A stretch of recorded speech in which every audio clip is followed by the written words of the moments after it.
35 বাস্তবতা নিয়ে যদি আপনি ভুল একটা ব্যাখ্যা দিয়ে থাকেন, আমরা এই করে তাকে রাজপথে সঠিক জবাব দেবো। পার্লামেন্টের টেনে রাজপথে নিয়ে আসবো বলে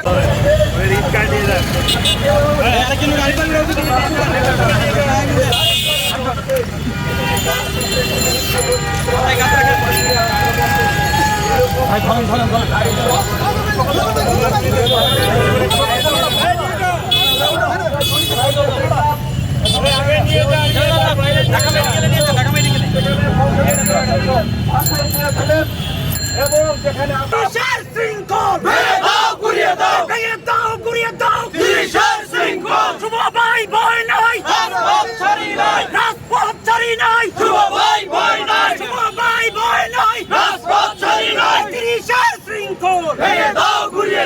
প্রিয় সাংবাদিক ভাই বোনেরা, আপনারা সারা বিশ্বের দিকে তাকান।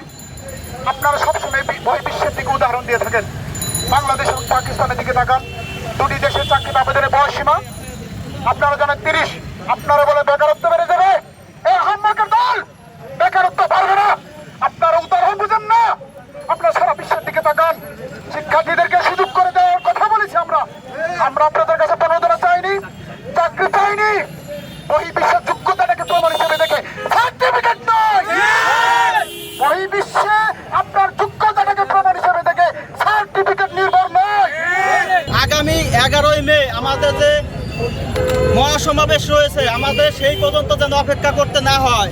যদি আমাদের মহাসমাবেশ করা লাগে, বাংলাদেশের 64 জেলা থেকে 64টা বাস এই জায়গায় লোকজন আসবে। আমরা কিন্তু ওই দিন কোনো আশ্বাসে আশ্বস্ত হব না যতক্ষণ পর্যন্ত প্রজ্ঞাপন জারি না হবে।